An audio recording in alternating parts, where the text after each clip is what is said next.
हनुमान कहने वाले चिराग पासवान आज मोदी के खिलाफ कैसे चले गए? मोदी के फैसले के खिलाफ बोल रहे हैं चिराग पासवान। 2020 का वो दौर जब चिराग पासवान व्यक्तिगत और राजनीति दोनों ही तौर पर सबसे खराब समय उनका चल रहा था। उनके पिता की मृत्यु हो गई और उसके बाद उनके हाथ से उनकी पार्टी भी छिन गए।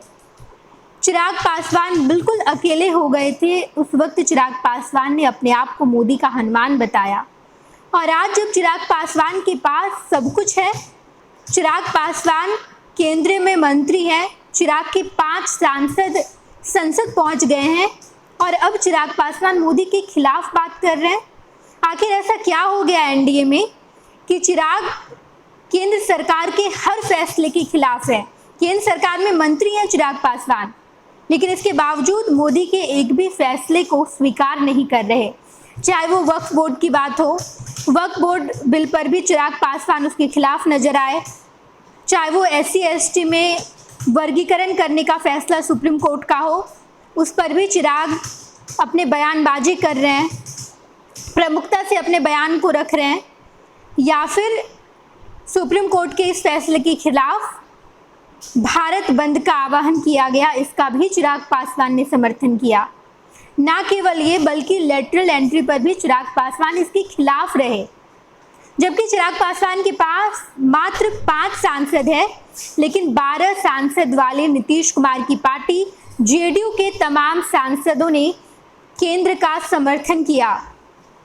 ललन सिंह उर्फ राजीव रंजन, इन्होंने साफ तौर पर संसद में कहा कि मैं प्रधानमंत्री नरेंद्र मोदी के इस फैसले को स्वीकार करता हूं। वक्फ बोर्ड के फैसले को सही माना JDU ने, लेकिन चिराग पासवान इसके खिलाफ नजर आए। बिहार में भी यही नज़ारा देखने को मिला। JDU हर बार बीजेपी का साथ दे रही है। SC/ST के फैसले पर भी JDU खामोश है। JDU ने एक भी बयानबाजी नहीं की, लेकिन 5 सांसदों वाले चिराग पासवान प्रेस कॉन्फ्रेंस करके इस पर खूब बोल रहे हैं, लेटरल एंट्री पर बोल रहे हैं। इसके अलावा वक्फ बोर्ड पर भी चिराग पासवान ने अपना स्टैंड साफ तौर पर क्लियर किया। उन्होंने केंद्र सरकार के इस फैसले का विरोध किया। लेकिन सवाल यह है कि क्या चिराग पासवान के इस रवैये को बीजेपी अपना लेगी? बीजेपी खामोश रहेगी? क्योंकि चिराग पासवान प्रधानमंत्री नरेंद्र मोदी के बेहद चहीते हैं। क्या बिल्कुल ऐसा ही हो रहा है एनडीए में? तो आपको बता दें कि बीजेपी ने रणनीति तैयार कर ली है। बीजेपी चिराग पासवान को मुंहतोड़ जवाब देगी और ऐसा जवाब देगी चिराग पासवान को कि शायद चिराग पासवान फिर खुद को मोदी का हनुमान नहीं बता पाएंगे। पूरी रणनीति तैयार कर ली गई है। इसका नज़ारा तब देखने को मिला जब पशुपति पारस से बिहार बीजेपी के प्रदेश अध्यक्ष दिलीप जायसवाल की मुलाकात हुई। 40 मिनट की बातचीत हुई है उन दोनों के बीच और इस बातचीत को इस बात से जोड़ा जा रहा है कि अब चिराग पासवान को मुंहतोड़ जवाब मिलने वाला है।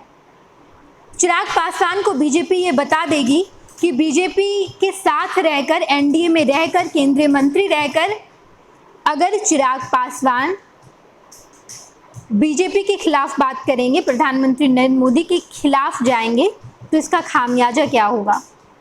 चिराग पासवान ने खुद को मोदी का हनुमान बताया और उसके बाद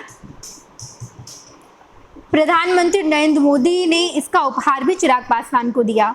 मात्र 1 सांसद वाली पार्टी लोजपा रामविलास, जिसमें खुद चिराग पासवान सांसद थे, उन्हें 5 टिकट बीजेपी ने दी है। इसके अलावा अगर बात करें तो आने वाले समय में भी चिराग पासवान के लिए कुछ बड़ा तय किया गया था। केंद्र में मंत्री का ओहदा दिया गया चिराग पासवान को। और दूसरी तरफ पशुपति पारस, जिन्होंने चिराग पासवान की पार्टी को तोड़ दिया। चिराग पासवान ने ये साफ तौर पर इल्ज़ाम लगाया था अपने चाचा पर कि चाचा की वजह से ही मेरी पार्टी टूटी है।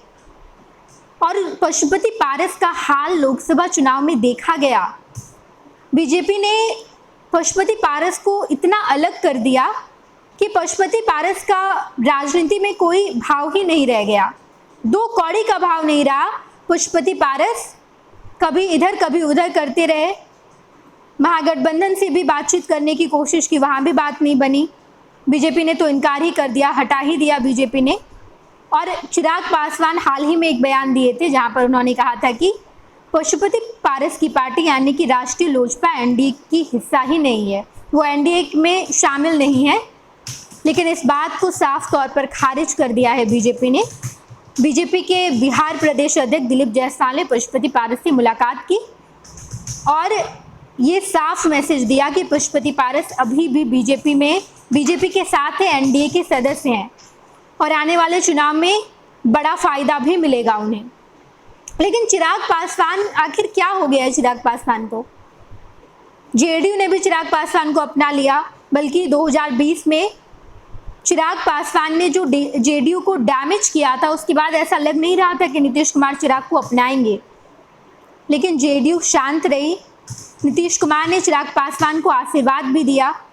लेकिन अब आखिर ऐसा क्या हो गया है कि हर मुद्दे पर चिराग पासवान नरेंद्र मोदी के खिलाफ बात कर रहे हैं?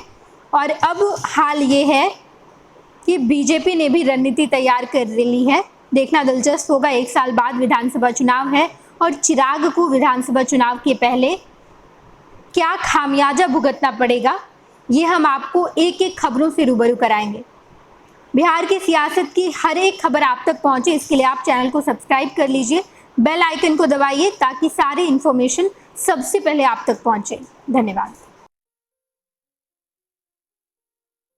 ये लो मुंह मीठा करो, आज मैंने अपना जॉब छोड़ दिया, अब हम पूर्णिया वापस जाएंगे। जॉब छोड़ दिया है?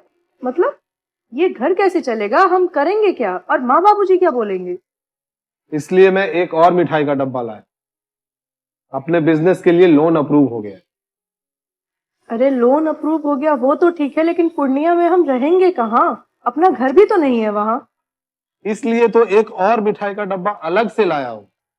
हमने पूर्णिया में घर ले लिया है, पूर्णिया के ई होम्स पैनोरमा में।